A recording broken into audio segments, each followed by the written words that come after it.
And you've been at a festival for 2 days and it's ambient music. Right, yeah, exactly. Like it's great, but like I do have a threshold, unfortunately. And that threshold was exactly 1 hour of Tim Hecker, which is exactly what he gave us, so it was great.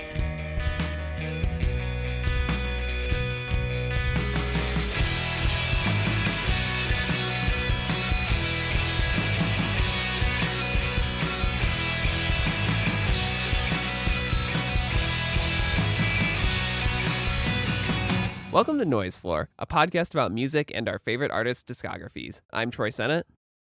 And I'm Matt Kistler. And we are starting a new series today on the albums of Bright Eyes. Bright Eyes is the project of Conor Oberst and friends out of Omaha, Nebraska. This is going to be about their first album, a collection of songs written and recorded in 1995 to 1997, which came out January 20th, 1998 on Saddle Creek. It was produced by Conor Oberst himself in his parents' basement while he was roughly the ages of 15 to 17 or something like that. And this is kind of the album that or the collection, I guess, that kicks off a very prolific, lauded career in sort of the folk indie emo space. So kind of before we get into the album, Matt, what's your kind of Bright Eyes history? When did you discover them? Are they kind of an important band for you? Yeah, so I first got on the Bright Eyes train around Lifted, or the Stories in the Soil Keep Your Ear to the Ground. I almost got that in one. I probably will not any other time this series. But yeah, a lot of my friends were very into this band, especially around that time when like Love Her I Don't Have to Love was like kind of everywhere. You know, if you were in this space being like the folk space, the punk space, the emo space. If you ever listened to Elliott Smith at any point in your life, if you were on the internet and a little bit sad. But yeah, no, like I remember a lot of my punk adjacent friends were into this band. My friend Tim was really into this band, and I think he was the one who kind of like nudged me towards getting into them. But yeah, I've really liked this band for a long time. Kind of, didn't listen to them a bunch in the gap that they took between like 2011 and 2020, but yeah, definitely a big band for me when I was younger. Were they like sort of a stigmatized band in your scene of like only like the sad losers listen to Bright Eyes? I have no idea. Did that so. come later? I remember that being real like soft sad boy music and all the like a lot of the sort of quote unquote cool kids were like, no, Bright Eyes sucks, and I loved them obviously, but I just remember that being kind of a thing. I was also the person who a couple of years later was getting made fun of for listening to MCR, so like this apparently didn't hit that hard if that's what it was like. Yeah. But yeah, no, I think my like interest in them like really peaked around I'm Wide Awake and Digital Ash that era, because that was when the one time I saw them live, like during that kind of era of the band. Going into this, I had almost no familiarity with any of these songs, just because I'd not really gone that far back in the discography. I was aware that this thing existed. I get a little wary as a kind of an album guy when I see a collection of songs, et cetera, et cetera. And I will say that fear was a little actualized in listening to this. But honestly, like, I just kind of as an overall like thought on this collection, I see the roots of the band here, and I think that's kind of what's important in terms of like looking at this historically. Yeah, well, and the kind of interesting thing is Conor was so prolific from even before this, just under his own name. So there's like 3 solo records that he puts out from like 93 to 95. He's literally like starting at age 13. Yeah.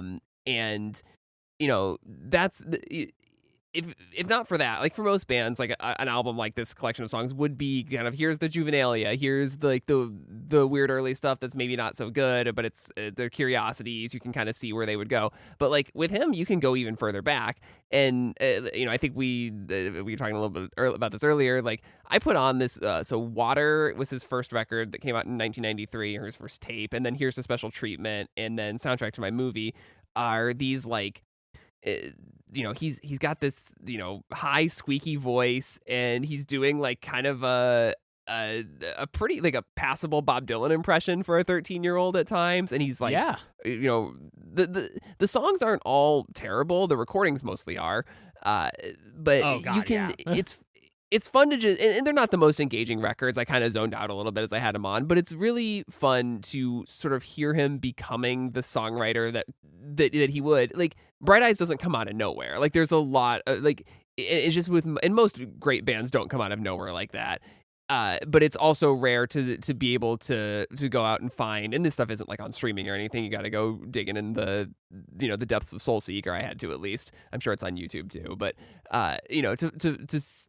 to find this stuff. But it's fun to just kind of put it on and hear his songwriting getting a little bit better, his playing getting a little bit better, his voice getting a little bit deeper over the course of these three records. Did anything on these stand out to you at all?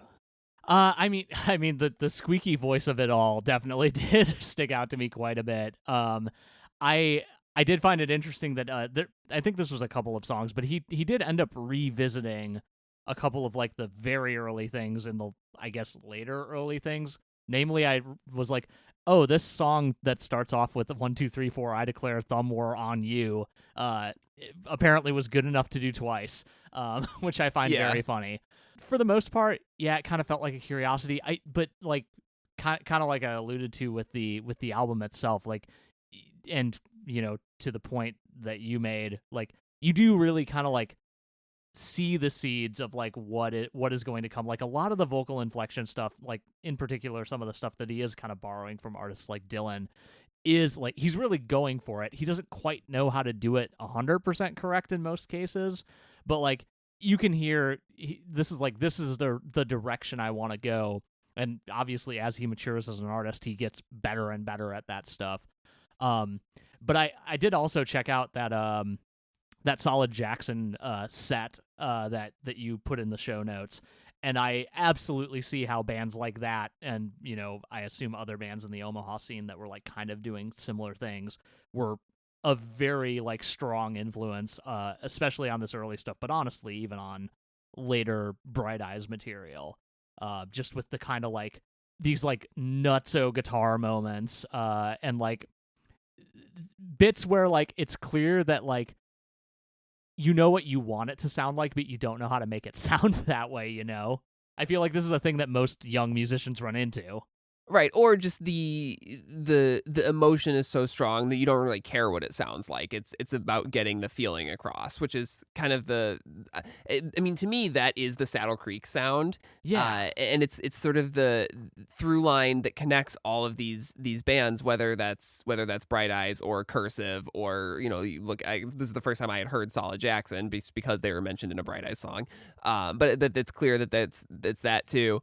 And it's neat that this Water, that first Conor Oberst record, was the first release on Lumberjack Records, which was formed by, was it Conor and his brother and a friend or whatever it is. That then Lumberjack Records becomes Saddle Creek Records, and they release stuff by just about every significant Omaha band. I mean, obviously they do a lot of the early Cursive stuff, the Faint. You scroll down the list on their Wikipedia and you'll find all the early Tim Kasher bands, Commander Venus, another Conor Oberst, Tim Kasher project. And then they become this obviously incredibly important indie label with bands like Spoon and Rilo Kiley, and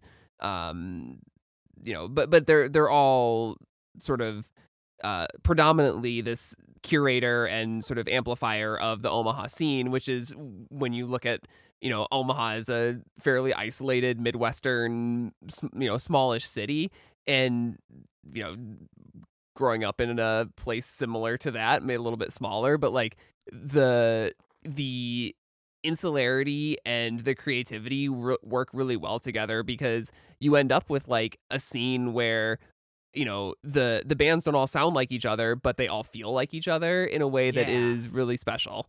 Yeah, definitely. And you hear, I think you hear that as we're getting into the collection of songs, the Bright Eyes record, like you hear all of those influences, and you hear Conor as a teenager trying to say, like, what if I did something that sounds a little more like this, probably this other friend's band or this other friend's band, or writing a song that's literally about going to a Solid Jackson show. Or what if I did something instrumental with synthesizers? Or, you know what I mean? Like it plays like a person just trying out everything and seeing what sticks. Yeah, for sure. Troy, I didn't mean to absolutely try to breeze past finding out your background with Bright Eyes, by the way. I just kind of accidentally did a transition when I was talking about it. It's fine. My Bright Eyes background is not that interesting. I am sure I became a fan in the Wide Awake Digital Ash era.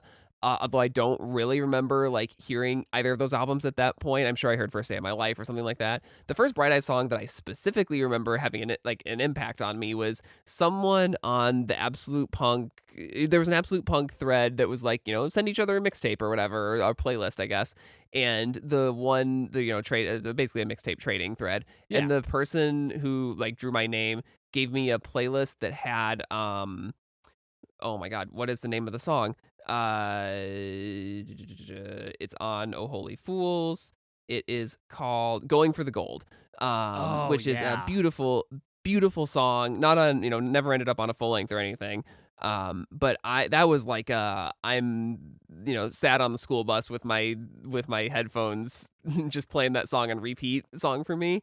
And so then I was very prepared for Cassadaga when that came out, and that was kind of the sort of peak Bright Eyes moment for me was the Cassadaga release, and then they probably I don't know if I kind of forgot about them for a while, but then I remember getting really, really into People's Key when it came out. Okay. And my girlfriend at the time was a big fan of that record too, and that was an important one for us. And so that era, that 2006 to 2011 is the peak of my Bright Eyes fandom. I've gone back. I'm not the biggest fan of Lifted, but I've gone back to most of the stuff, save for a couple of the early albums. Yeah. But they're a band that has stuck with me. I think their catalog is really fun and to listen to because it's so varied. And even though I think that maybe my big thesis for this entire series is that Conor Oberst is a great songwriter, and he's also a great example of why even the best writers need a good editor, because I think his albums tend to be too long and could do with being pared down a little bit. And I mean, that's something that we'll talk about from this record all the way up to the last one. Yeah. But in general, I think they're a really great band to talk about, with a really interesting arc and a really important place in the modern emo scene. I think they're also a fun contrast with The Armed, having just come from talking about a sort of maximalist collective hardcore project to a project that is, or at least started as very much a solo thing, an individual act of creativity that then has, Bright Eyes has taken on a maybe not quite the maximalist collective aspect of The Armed, but there's a lot of different collaborators, and especially on the later records and he tends to employ a pretty big band and sort of wide range of people working on the songs. Yeah, but at its core, it all kind of comes from this one central brain trust of Conor Oberst. Yeah, and I mean, and I would say that Mike Mogus and Nick Walcott now are central members of the band. There's no Bright Eyes without them. Yeah, but I mean, as of 1999 or 1998, those, I think is Mike Mogus involved at all? AJ Mogus mixed this collection, right? I think Mike was involved. He did something on it. He did. The credits are very tiny on the original release. That is the only thing I see. He was around, and now he's in the band. But and he will be on some of the recordings we talk about today. Yeah, and so I had this CD. I had picked it up at some point from a waiting room, a yard sale or something. But I had never spent like a ton of time with it. I think like most people who, are coming from a later Bright Eyes stuff and going back to this and might, probably put it on and be like, well, that's kind of, it's an interesting sort of early look at what Connor was doing as a teenager, but it's a tough hang as an album. And that's kind of where I end up on it today. It has, I think, some really great songs and, some really fascinating ideas, and I think that it just super loses steam in the back half. I don't know, what do you think of this one sort of generally? I think I mostly agree with that sentiment. Like the thing that is striking is that a lot of these songs do kind of sound like not unfinished ideas, but ideas that needed more work. A lot of that does come down to kind of the editing thing of like, yeah, this song would be great if you chopped off like, a couple of lines here and there, if you took out this like this weird attempt at doing a thing that is like cool but maybe doesn't fit. I'm not sure why there's a a song that sounds like it should be on a racing arcade game in the middle of this record. It is very cool, to be clear. They re-recorded it. It sounds great on the re-recording.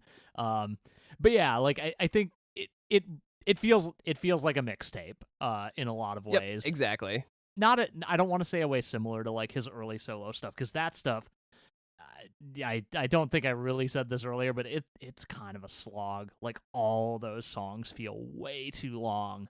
And I think that's less of a problem here. But like the collection itself is very disjointed and, like, to your point, mostly in the back half, like extremely disjointed. Yeah. But yeah, like again, some really good stuff here though, and like obviously when we get to the companion piece, we'll kind of talk about like how the core songwriting is very strong regardless of some of the stuff surrounding it. Yeah. Before we get into the songs individually on the collection, there's one Bright Eyes, release under the name Bright Eyes before this, which is a split with the band Squad Car 96. And that came out in 1997. A little bit confusing there with the band name. No kidding. But it's the first proper Bright Eyes release. I imagine these songs came from the same quote unquote sessions that make up the album.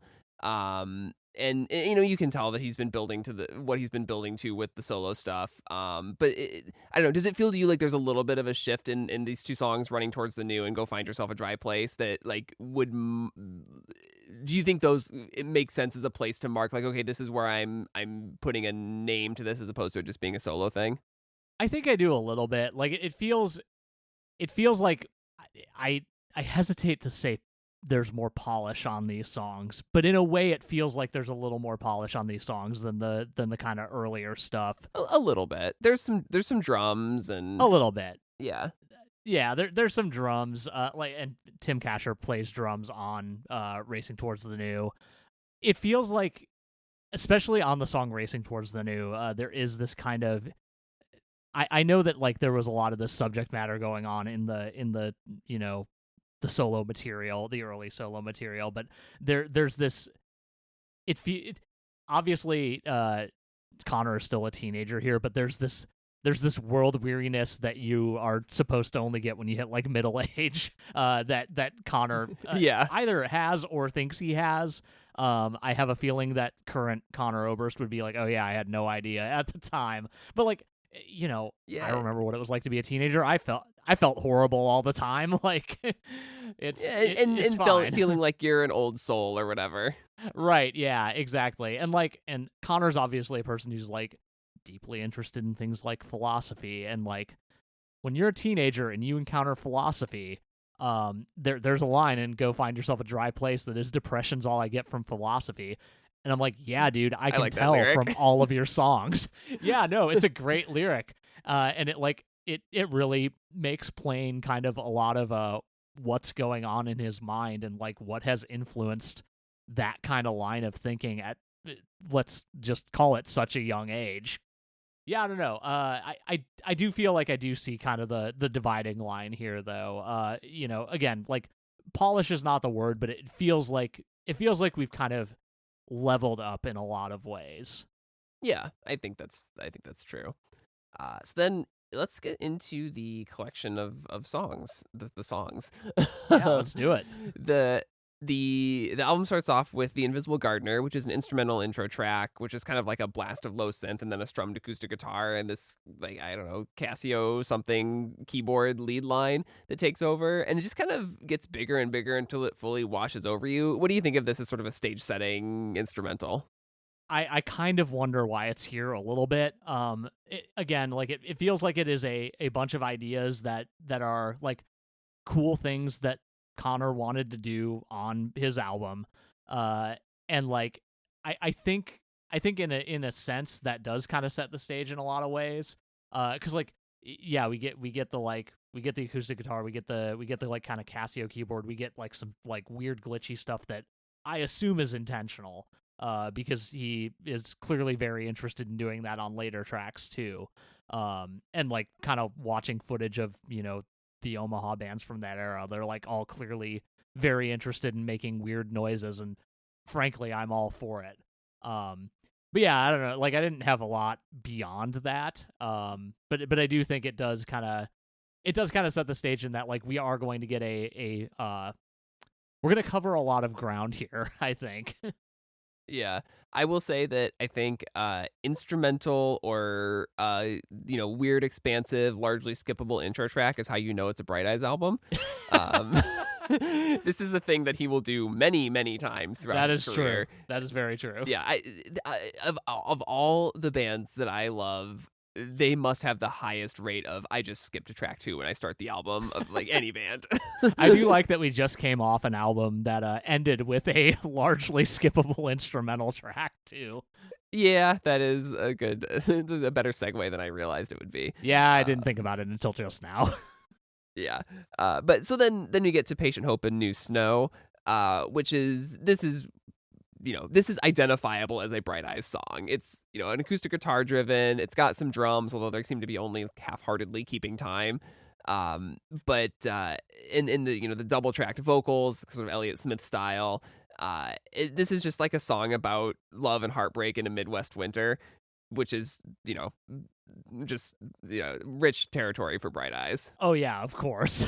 Yeah, I mean, like, and there's some good imagery here. I as maybe cheesy as it sounds, I do love the line in a forest of designer clothes, that like kind of extended, I guess, metaphor about being in a shopping center is like kind of wild, but also I kind of love it.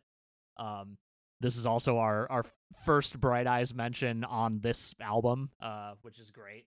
We love when we hear the name of the band. He just keeps peppering the band name into the lyrics, or he really whether wants you to the know lyrics came. This is not or just maybe the Conor lyrics came anymore. first, and he just liked the image. I don't know.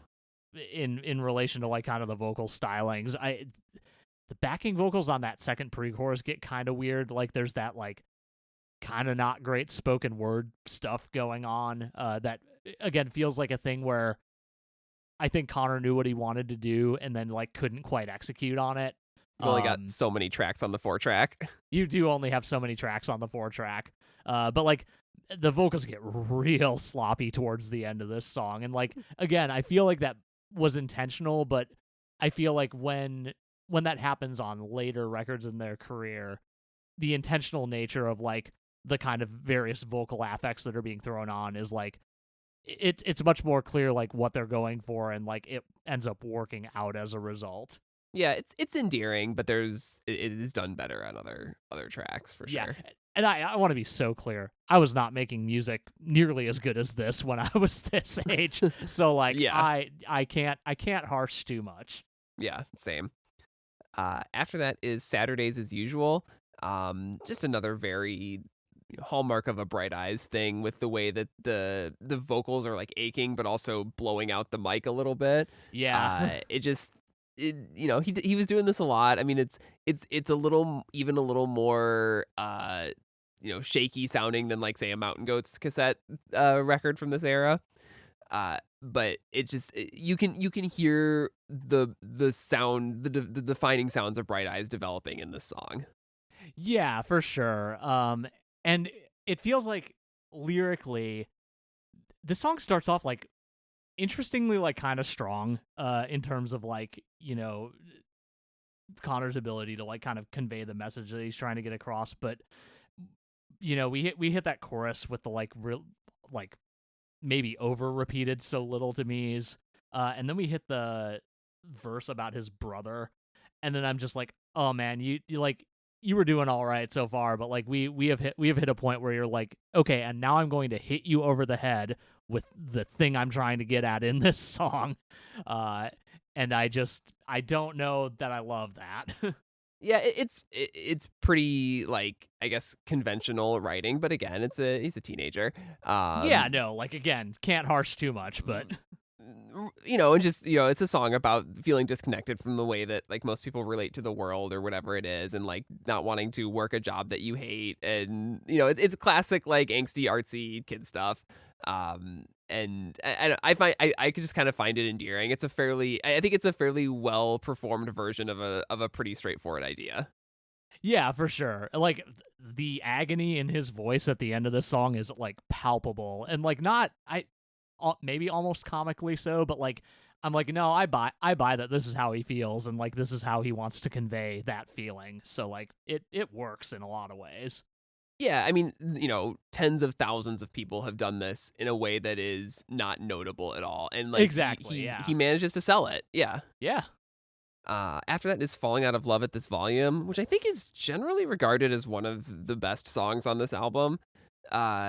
This is kind of more driven by a drum machine and an electric guitar instead of just the straight up acoustic thing. I think it feels very Violent Femmes, or maybe like a little bit of like a darker new wave thing that he's going for.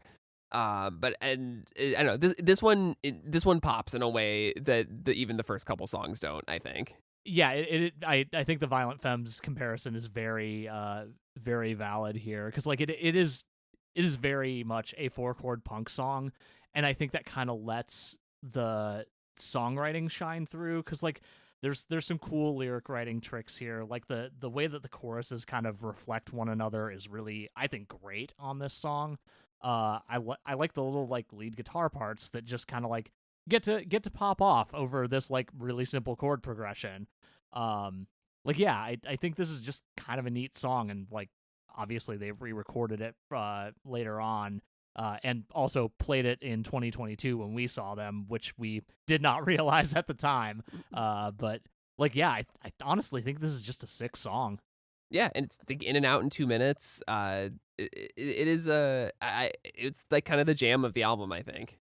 I really think so, yeah.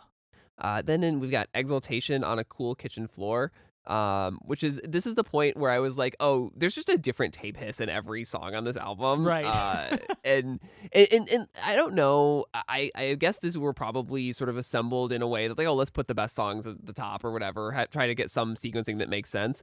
And I was trying to guess based on like the tape hiss or the type, the quality of the performance of the recording. Like, I wonder which of these were the newer songs and which were the older songs. I feel like this has to be one of the older ones, just because imagine. It's got the louder tape hiss and the different ambiance, and there's like he even like leaves in like a false start at the beginning of the song, which is kind of cool.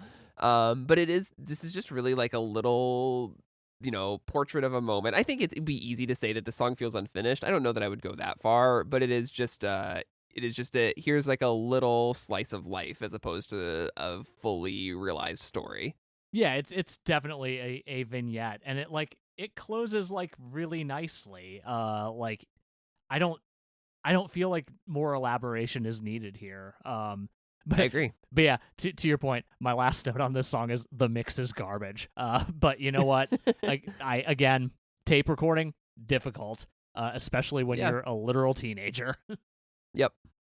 Then you've got The Awful Sweetness of Escaping Sweat, which brings back the drums, such as they are, I think mostly performed by Conor on this album.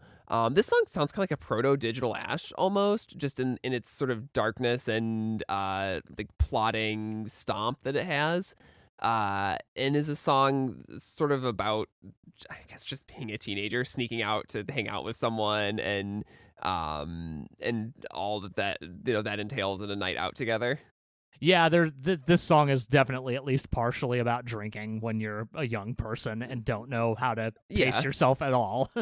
Yeah, and there's this idea of like whether it's your first like sexual encounter or like this sort of like pushing the limits of what what is the things that you fear and things you want to experience or are scared of or whatever it is. Like I think that's the kind of the central idea of the song as it goes on. I definitely agree. This song is also like constructed in a pretty interesting way. I don't know if it is entirely successful. Like there's that weird turn when you get to the line and isn't it the same mistake? And like it feels, this is one of those things where it feels like if there had been like just like a little more work put in that bit, that turn could have been really cool, but like it just kind of ends up feeling like we slapped a like second like disparate part in there, because like lyrically everything still ties together, but Yeah, it's a spot where you really want there to be a live band as opposed to right. this, sort of one person tracking everything separately. Like that's where it feels like, once you get everyone in the room together, that part would really hit. Exactly. Yeah. Yeah. Yeah. I think the only other note I really had on this is there are spots on this album thus far where I'm like, I don't know that the desperation in the vocals really feels earned here, but when we get to the line and I started to think the moon tends to do if you stare at it too long and blink and it's gone. Like that line is delivered in a way that feels like very like worked well up to and like a payoff for what's come before it. Which I think is like a thing that obviously Conor gets way better at as time goes on, but like this shows like early promise and the ability to like kind of build that tension. Yeah, and to get across a big emotion with a very specific image is, Yeah, I mean, there's multiple lines in the song I think that do that, but even the last bit of the song too. for sure. Yeah. After that is Puella quam amo est pulchra. I think I'm saying that right. I do not speak Latin, but it translates to "the girl that I love is beautiful," which is kind of like an earnest, straightforward love song that's played kind of raggedly out of time.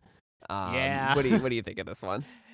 Yeah. I feel like there's a lot of intentional sloppiness in this song, but it doesn't quite work.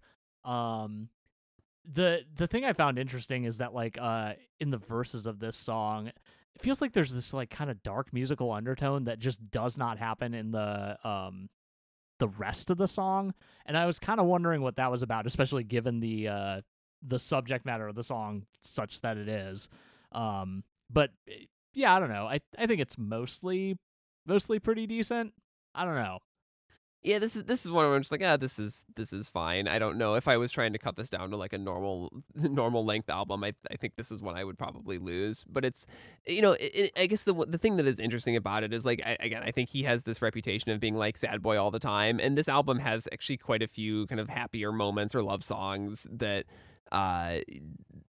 maybe wouldn't fit in on a later Bright Eyes record, but kind of work in the sort of all-encompassing emotional range of this album. Yeah, I think I'd agree with that. I also like the it's hopeless, but I have to try. It's just like, yep, the emo boy is always there, even in the love song. Oh yeah, 100%. Conor is nothing if not maybe overly realistic at times in his love songs. Yeah. After that is Driving Fast Through a Big City at Night, which is not quite the center of the album, but it serves as like an instrumental interlude, I guess. And this is the one where I think you said earlier, it feels like it belongs in a racing video game. It feels almost like an anime cinematic synthesizer thing going on with a sample of some movie, and it just sounds like nothing else on this album. No, there's literally nothing else on this record that sounds remotely like this. I think this was literally just Conor being like, I want to write a cool song to drive at night to in a fast car, and he did it. Yeah, it's pretty cool. it works. And then you get to How Many Lights Do You See? Another slower acoustic track. The thing that I think is notable about this one is that it uses repetition in a way that he'll go back to a lot over the years, whether that's as late as something like One for You, One for Me, or even maybe Landlocked Blues does it a little bit. I Must Belong Somewhere. I Must Belong Somewhere is actually probably a better example of it, but just kind of repeating the same line structure with just a slightly different image over and over again to sort of build this like I don't know, it's sort of like the John K. Samson like list song idea. But it's just it's an interesting way of building up images and almost feels like meditative once you do it or once you sing along to it long enough.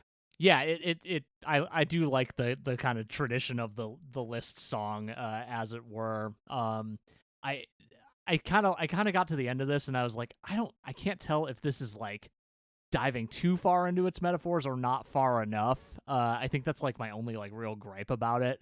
But otherwise, like it's a really like pleasant song. Like it feels like a lullaby in a way.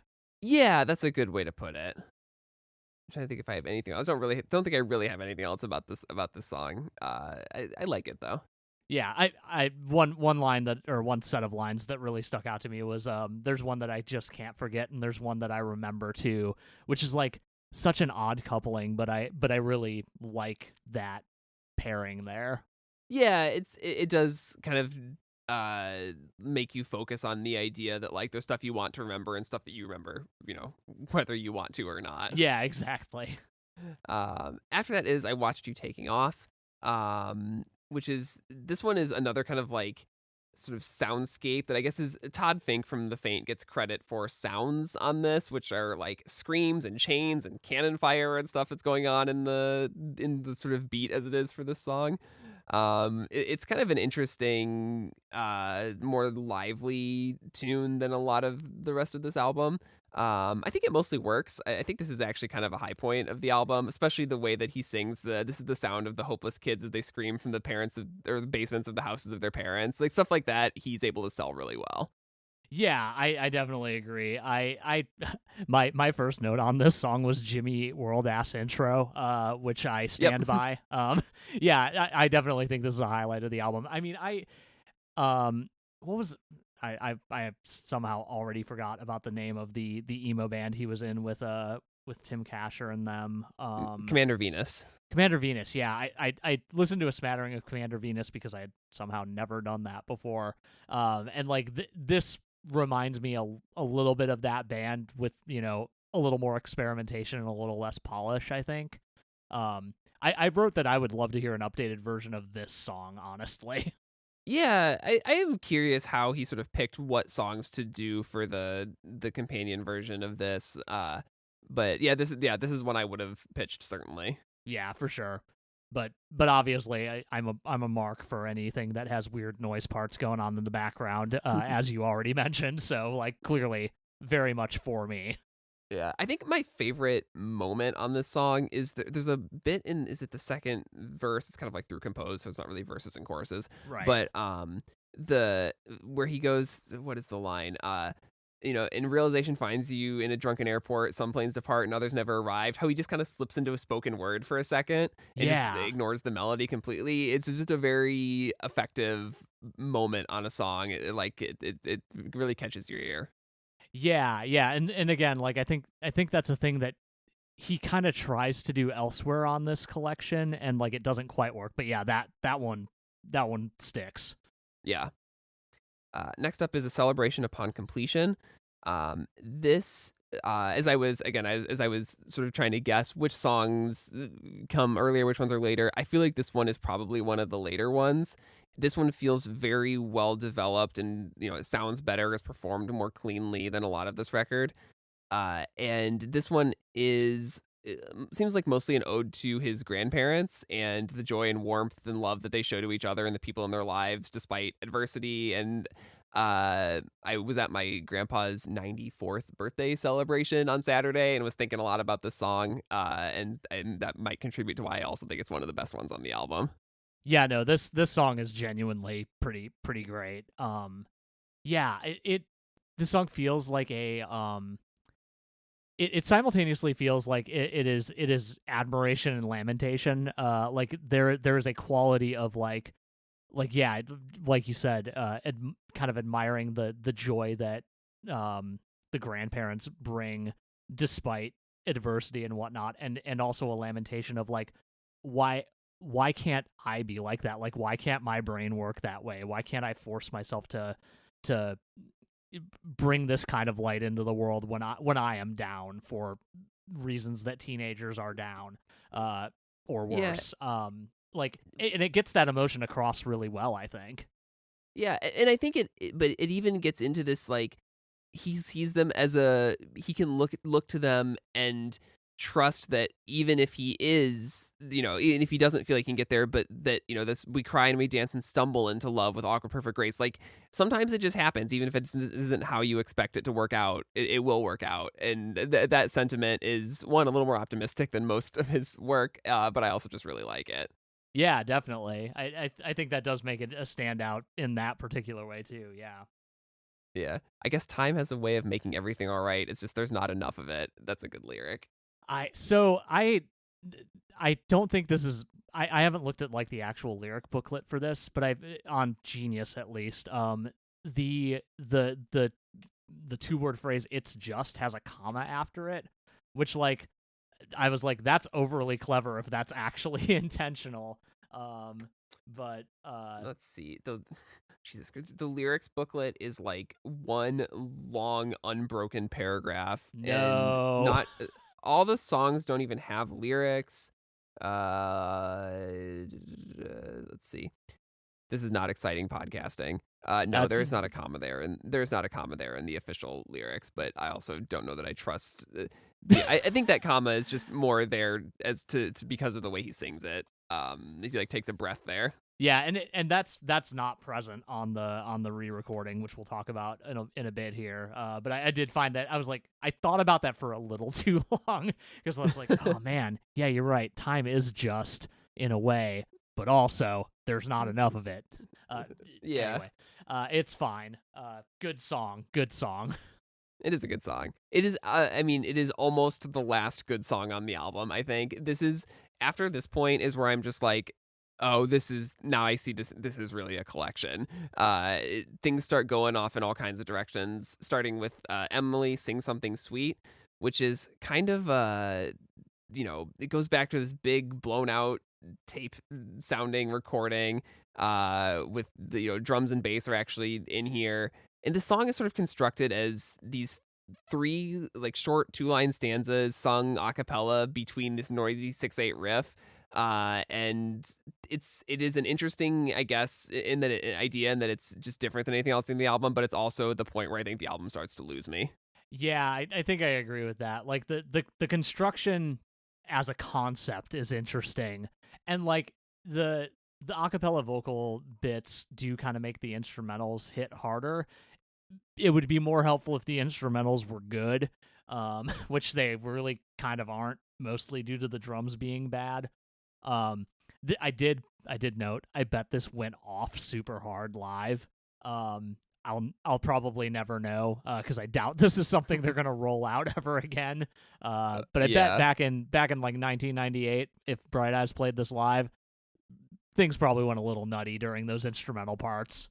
Probably. Yeah, I don't really have anything else to say about this one. I just, again, like I said, it's where I'm like, oh, they should have just edited this down a little bit more. Maybe cut it off after Celebration. Yeah. I mean, it almost feels like this song almost feels like an exercise in doing something different more than it does a fully fledged song in a lot of ways. Yeah, I think I agree. And then you get All of the Truth, which is so it starts off with that kind of like radio tuning static effect that you hear done better on like what is it, Swing Swing by the All American Rejects. Yes. But it's an acoustic ballad. It's, I guess, this is the one to me that just feels like half a song. But I guess it's about like feeling like you can't live up to your partner's vision of you in a relationship or something like that. Yeah, I get the Genius notation on this mentions Diary of a Seducer by Kierkegaard. I don't know if it's that deep, but then again, Conor Oberst, very into philosophy, probably has read some Kierkegaard. I don't know, man. It's fine. That feels like it's a bit of a stretch, but thematically, yeah, it is definitely about like trying to live up to this imagined or real expectation set by somebody that you love, which is, yeah, it's obviously tough to deal with if you were dealing with it, but yeah, I don't know. Yeah. Next up is One Straw Please. which is this is another one where I was like huge bouncing souls, violent femmes vibes. Yep. I don't know why I went to the bouncing. I think because I have bouncier written in my notes and immediately just auto completed to how I spent my summer vacation. Amazing. But this is kind of a triumphant love song, which is a different sort of thing for Bright Eyes generally. It has some cool moments, I think, especially when it goes down to just the drums and vocals in the bridge. There's I don't know if Bright Eyes ever quite hits a song like this again. I don't think so. No. This is like almost power poppy in a lot of ways. Yeah. Which is funny because the Exploding Hearts didn't invent power pop until 2003. Sorry, this is a bit that I'm trying to get going. Yeah, I don't know. My big thing with this song is the drums are so fucking bad. This might be the most egregiously bad drumming on the record, which is saying a lot. The performance of the song, especially by the end, like veers into annoying. Right. Yeah. Another one I wouldn't mind hearing re-recorded. Yeah. But was not one that was chosen for the companion album. Yep. I mean, you can only do so many of those, so it's fine. But again, yeah, would like to hear. I'd love to hear competent like power pop punk band cover this song. Yeah, that's a good idea. After that is Lila. Sort of a gentle, cozy acoustic track about mourning death, I assume. Or like kind of pre-mourning a death, it seems. Yeah, in a lot of it. I feel like you could read it as about a person's death or about the end of a relationship, although I lean more towards the former. Yeah. What I really like about this song is I think the guitar part is quite nice, but I just like how he can't play it cleanly and consistently throughout the song. It's another one of those things where like the bedroomness, the DIY-ness of it is endearing, even if I'm like, and not that a precisely tightly played take would be bad or lose the emotion or anything. It's just something about him kind of like fumbling through it a little bit is it fits really well with the vibe of the song. Yeah, it feels like the message and the delivery of that message are very congruous in this case. Yeah. Again, the album's long by this point and it's losing me a little bit. I think this would be a great track on a shorter album. Yeah, exactly. And then this is where it really slows down with this A Few Minutes on Friday is sort of almost like a dirge-like acoustic track, which then is joined by the drums and the kind of bass synth. I think the idea of this song is pretty good. This idea of like being in love with a person who is way cooler than you and has all these, lives in California and has all these like reference points that that just aren't available to you in your little midwestern town. I think that's like a good idea for a song. I just don't know if it really lands for me entirely. Yeah. I think overall it just kind of lands as like middling to fine. I will say that the kind of end of that first verse, the we are so close and alone, but that will disappear in a room filled with the warmth of others' company. There's too much company. There's just too much company. Is like, I think that's very good lyric crafting of like kind of slowly building and then subverting what you are saying. But that kind of feeling doesn't pervade throughout the song, so it's fine for the most part. Yeah. I like the ending quite a lot on this one, but yeah, like I said, just kind of it takes a while to get there. Yeah. After that is Supriya, which starts off with some nursery rhymes, either samples or just sung. And then it's just kind of like a noise bed with a quiet acoustic guitar and vocals. Another song that I think is just shy of being an interlude, probably. Yeah. I don't know. I don't dislike this song. One of my notes was this sounds like a song that the lady in the radiator from Eraserhead might sing. Which okay, is yes, I like that. Partially bolstered by the fact that like there is just this kind of noise bed and acoustic guitar thing. The introduction of the like kind of nursery rhyme sing-songiness towards the beginning. It has this unsettling quality in a way. That said, like I don't like it that much, but like that was kind of the thing that made me go, you know what, this is kind of neat. Yeah, I can agree with that. And next up is the true highlight of the back half of the album, Solid Jackson. Yeah. This is already kind of a rocker, and the re-recording of it really rocks. But it's about basically the magic of a Midwest basement show, and what it means to hear like a local band that just rules, and uh kind of like finding your place in a local scene, I guess, is kind of the best way to put it. Yeah, I feel like a lot of bands of I say of this ilk, but like and I feel like most bands that like come out of any corner of punk rock have a song like this, usually early on in their career, because you want everybody to know how fucking cool it is to be at a basement show, and not everyone knows that. Yeah, but also just like the even beyond like it's so cool and fun, like the way that the music, when you discover that there's music basically being made by your peers, or kids like just a few years older than you, high schoolers when you're in junior high or whatever, is like the it's the thing that makes it feel possible. Yeah. And I have bands like that. Harder to Fall was like that for me, Beast from Sea, these bands that were kids that were a few years older than me, some of which have become really close friends with over the years and bandmates with over the years. But like it was like, oh, they're making a record over like, and they're 2 years older than me, and they're going on tour, and it's like, oh, I can and should be doing this. I need to do this. And like, to me, that's what this, like, I found God in a Solid Jackson song. The way this song ends is like, yeah, I found that, like, it became my obsession. Like, everything about my life suddenly revolved around these DIY shows and making music that like meant something or would mean something, hopefully, to other people in my town. Yeah. Yeah. This is my favorite song on this album. It is probably the highlight for me as well, honestly. Yeah.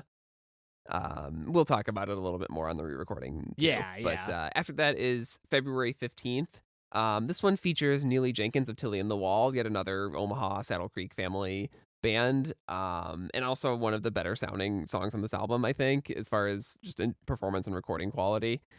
Uh, I don't have a ton to say about it, except that I think that the Some Things Just Can't Wait refrain is like just, you know, pointing forward to the Bright Eyes sound. Yeah, this is one of those songs that it feels like it is building towards what we are going to get, basically next out of Bright Eyes, in a lot of ways. Like it feels like things are being figured out on this song. Like there's that spoken word repeat of the last line of the chorus, and that kind of thing has not worked thus far for the most part on this record, and I feel like it really does here. Um, I do think the vocal doubling on this is pretty cool. In a lot of ways, it reminded me of Black Pear Tree on the album Black Pear Tree by Khaki King and the Mountain Goats. So I was like, well, now I really just want to go listen to that. But yeah, I don't know. I think this song is actually pretty good, especially as far as like back half songs from this record are concerned. Yeah, as I was reading through like some of the forum posts and stuff, this one seems to be a popular one. Yeah, one I would like to. I would love to hear a modern take on this one. Yeah. And then finally, track 20. There's a lot of songs on this album. Is the last song is The Feel Good Revolution. This one I think is mostly notable for this kind of bluesy lead guitar that's going on in the background, something that's not really on any of the other tracks on this record, which I believe is played by Conor's dad. Yeah, I think other so. than that, I think this is a fine song. But like I said, this album is an hour and 10 minutes long or whatever. I think it's a tough hang, and I'm like ready for it to be done by the time this one rolls around. Sure, yeah. I think it is in a weird way like marred by being the closer, even though it's like I would say it's a pretty decent closer. There's some stuff that doesn't really work for me. Like that lead guitar sound, like if they tweaked it just a little bit more, it would have meshed so much better with the acoustic. Yeah. But like Yeah, I don't know. Like I think this is a mostly good song that just kind of comes at the end of like a very long collection of songs, and like if you kind of checked out several songs back or went, well, we're not going to get another solid Jackson, so I don't know, man. Like I can see why it's just kind of like it lands not flat, but maybe not on the high note that it feels like it should. Yeah, definitely. So as I don't know. I guess the legacy of this album is really a curiosity. I was struggling to find much writing about this record, either current or contemporary with its release. The CD notoriously has a negative review printed on it, which I think is really funny. Yeah. Um, if he was bright, he would have released an EP instead of this 20-song torture hour. I'm not trying to be quite that hard on this album, but I I do think that it is kind of forgotten, or at least not like held up as an essential Bright Eyes release, probably with good reason. It is. I think it is really its primary, point of interest is like this is the first Bright Eyes thing, and you see the development of Connor as a songwriter, and it's mostly interesting because so much more great work would come after it. Yeah, I mean it's pretty rare that we get something like this cuz a lot of this kind of stuff I mean especially in like this era of like music history is just like lost because hard drives fail or because CDRs wear out or get scratched or whatever. So it's like it's one of those things that I'm like it's cool that we have access to this. Right. Or, think about it's very easy to imagine an alternate history where he releases this as a Conor Oberst album and it's relegated to the same, internet curiosity as the water and the here's the special treatment or whatever. Like, and then if he becomes Bright Eyes on letting off the happiness, that's, a totally different, much more assured entry point than this. Um, and like I said, at this point, Connor and Bright Eyes are like interchangeable. So it's just sort of a fluke of timing that this is the first Bright Eyes thing and not one of the later albums. Yeah, that makes sense. And okay, so throughout this, we've been alluding to this companion EP or the re-recordings, and so starting in 2022, Bright Eyes with their current lineup, which is Connor and Mike Mogus and Nate Wolcott, and Mike Mogus's brother AJ Mogus doing production, and then a slew of other musicians contributing, embarked on this Companions project, which was for each Bright Eyes album they would take. I think they're all 6 songs, although I think it's usually like 4 to 5 songs from the album, a B-side or 2, and a cover. And they got some guests on them, and they just did re-recordings of these, updated re-recordings, sort of in the style of 2022 era Bright Eyes. And so for this one, for the companion EP for this one, they did Driving Fast Through the City at Night, Solid Jackson, Celebration, Falling Out of Love at This Volume, Exultation on a Cool Kitchen Floor, and then a cover of Double Joe by Simon Joyner, who is an artist we didn't mention, but is also an Omaha guy who I think you can really hear his influence if you listen to the original version of this song. Yeah, I definitely noticed that. Yep. that shaky plaintive voice and the acoustic guitar, like it's obviously Connor was listening to him and it makes sense to cover. Yeah. We don't have to go song by song through this, but I think we should just mention, the version of Falling Out of Love at This Volume on this companion EP is awesome. We heard, like I said, when we saw Bright Eyes at the Chicago Theater in 2022, they played this, and both of us were just like, that rules. What is this like punk song that he was playing? And neither of us could identify it. And then it hit me, yesterday. I was like, oh, that's what this was, and it's great. Yeah, it's so cool. I mean, I love punky Bright Eyes. I don't want to get too far ahead, but I remember seeing Better Oblivion back when they were touring on that album, and they played like a punk version of Funeral, and it like gave me the same energy that this version of this song does. It's great. Didn't they? If I remember right, I wasn't at the show, but I remember reading about this. That they walked on stage to the Spanish Love Songs cover of Funeral. Oh, you might be right. I think that's what it is. or they at least played it in they basically covered the Spanish Love Songs cover of Funeral, To an which is extent, very yeah, funny. basically, yeah. But yes, it is sort of a similar energy of just taking, not that Falling Out of Love was anything like the sort of quiet ballad that Funeral is, but it's this version of it injects a lot of life into it, as I think all these re-recordings do. For the most part, this is what I'm going to come back to from this era, and not like the album proper. For sure, yeah. Like this version of Celebration on Completion, like really feels like it realizes the potential of that song, because it's got that like really lush string arrangement, some great slide guitar going on. Connor's in actual control of his voice in a way that he was not when he was like 15 or 16. Yeah, it's great. Yeah, highly recommend the companion EP, even if I can't say that I highly recommend the original album. But yeah, so that's the first Bright Eyes record. Lots more to come in this series. But for now, do you have a random recommendation for this week? I do. It is a book that I'm about to finish. But it has been interesting enough thus far that I feel pretty confident recommending it. It is called Endling by Maria Reva. It is a book about a lot of things, but primarily it is about the ongoing conflict in Ukraine, with starting with the Russian invasion that started. I don't even remember how many years ago at this point, because it's been that long.